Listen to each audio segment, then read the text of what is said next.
it was important while one was doing these things, looking at a fresh way of approaching Indian dance and taking on some of the dance training techniques that were happening in Britain.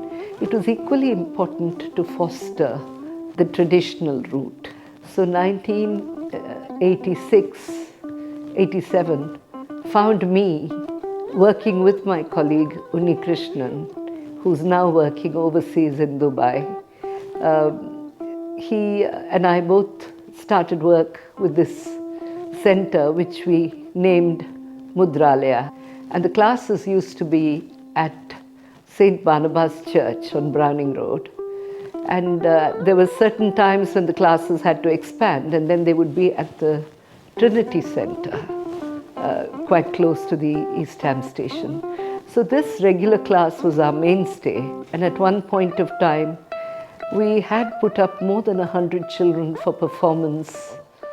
But to backtrack a little bit, when we came to Newham, there was the East London Regional Dance Centre, and the officers, the arts officers of the Newham Borough would be interested enough to come and see us perform wherever it was, whether it was central London or elsewhere.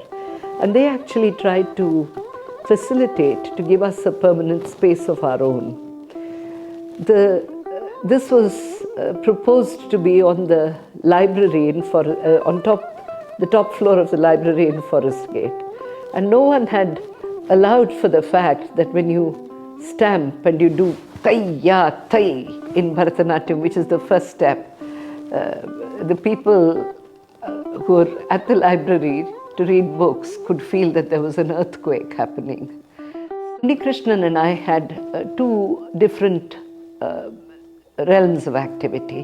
One was this teaching, the other was getting centrally funded from the Arts Council and touring nationally in Britain. And when those happened, we were actually able to handshake with the Little Ilford School. Assistant head teacher, Peter Whittle, was very, very supportive.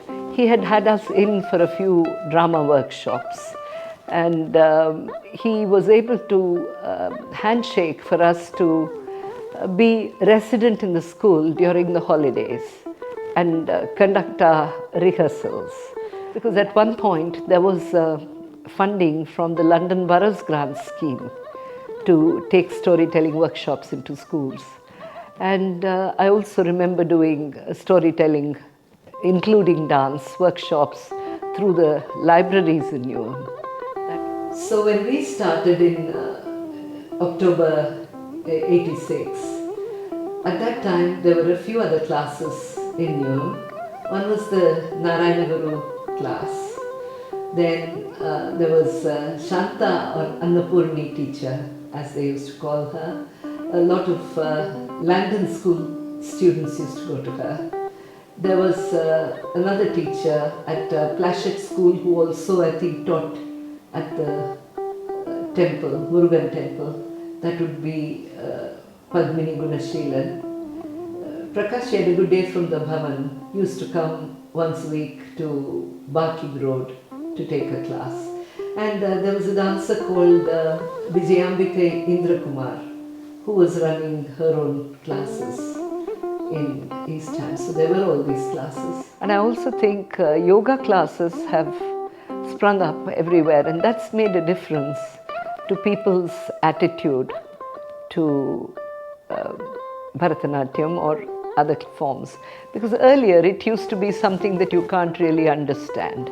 But if you have somebody who's practicing yoga, then from the formation of the figures and from the way the style moves, they get something out of it that they wouldn't have got if they hadn't done yoga. The festivities in Newham had Mohiniyattam and Kathakali shown like nowhere else in the whole of England. The other exciting platform I remember we used to have was Newham Mela, and they had more than one dance stage.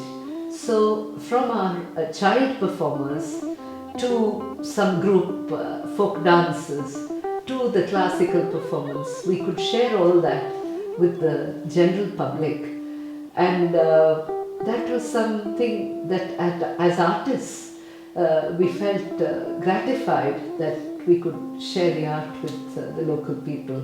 And I wish these kinds of community events for all would be reinstated with great energy. It would be wonderful to have a theatre in Newham that catered to South Asian audiences. So if there could be a national Indian dance center where people could go and learn whichever style they wanted to, and then the part-timers would be casual students and the full-timers would work towards a degree. That should be the goal.